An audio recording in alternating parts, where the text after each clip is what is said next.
Where did the physician go? Wait. Sir? Are you?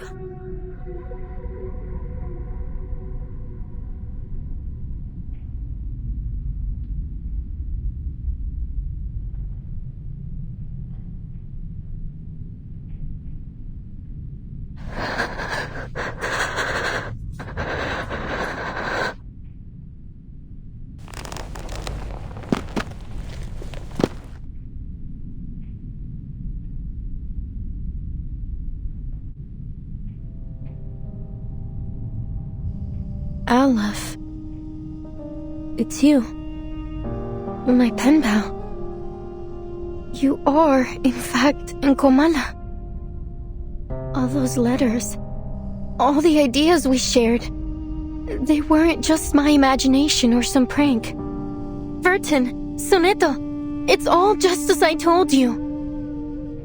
They weren't meaningless. They're all real.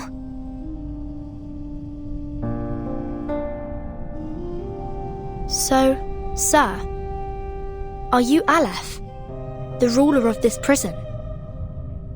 Are you the one controlling the panopticon with the die? The one hiding Miss Dores's whereabouts? What curious inquiries. Quite different from the last 2,666 questions I've received. My guests, you may call me Aleph, or by any other name, be it a symbol of God's oneness or a farcical epithet.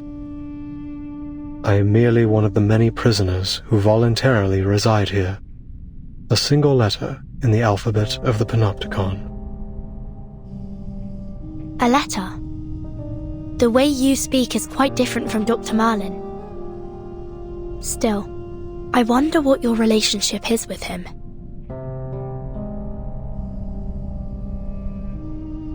But allow me to make a guess. You're Dr. Merlin, aren't you? I'm afraid that's not entirely accurate, but you may think of it that way. Merlin is a figment born of my mind, an incomplete reenactment. He is me, yes, but not entirely. He, or rather they, failed to find their answers. They fought against their predestined fates, only to be inevitably crushed under their weight. I simply stood by and watched it all unfold. That was the extent of our relationship. They? You've already met Merlin and the idealist, even witnessed their demise. Shackled by the delusions of verses, the idealist lost his own name. Merlin, too, imprisoned himself within the system of the Panopticon. I'm sure their desperate pursuits caused you some trouble. Please forgive them. After all, your fleeting encounters led to the demise of them both. I think I understand now.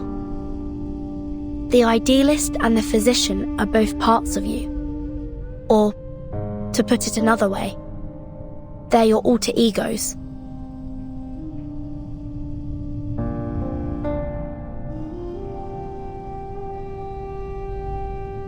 The physician mentioned Manus Vindictae. What's the relationship between this prison and the Manus? Visitors from the Foundation. We all witnessed those eras perish. In 1977, not long before the fourth storm, I arrived in Ushuaia. Shortly after, some members of the National Foucault Studies Association reached out to me. But it wasn't just them. An arcanist organization called Manus Vindictae also approached me. Each of them wanted answers. They named me their advisor. You acted as an advisor to the Manus? The two parties presented me with a concept and a parable, respectively. A concept and a parable? The Foucault Association sought to explore the feasibility of the panopticon concept here, while Manus Vindictae showed me a parable of the past and future.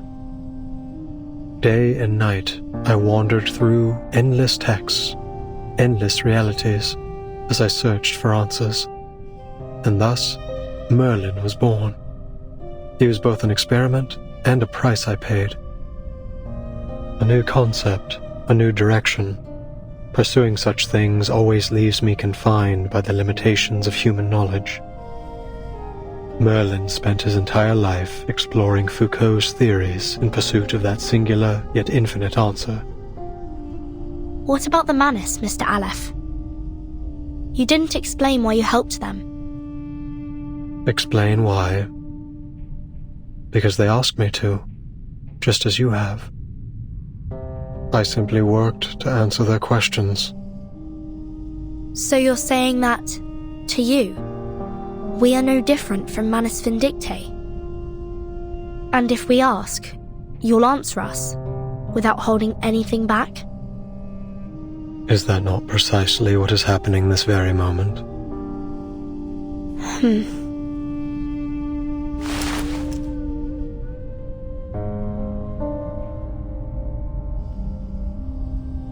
This is what the Manus gave Merlin, a magical die named the Tear of Comala. It was once a gemstone that belonged to a god. At the beginning of the century, explorers plucked it from an ancient gate they discovered in Antarctica. To the explorers' amazement, the gemstone could turn human desires into reality.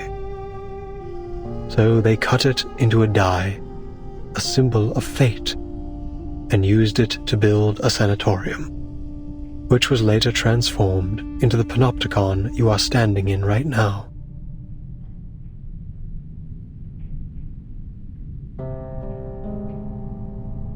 Then, Aleph, you really are the mastermind behind the panopticon?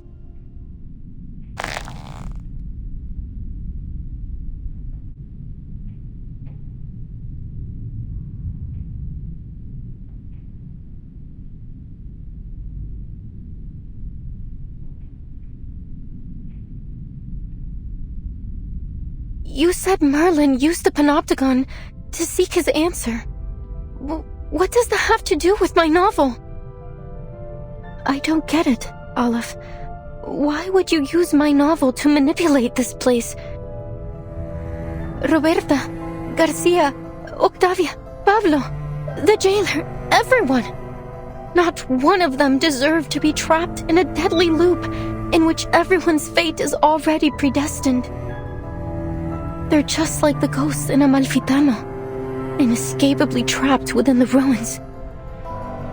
Tell me, what is it you really want?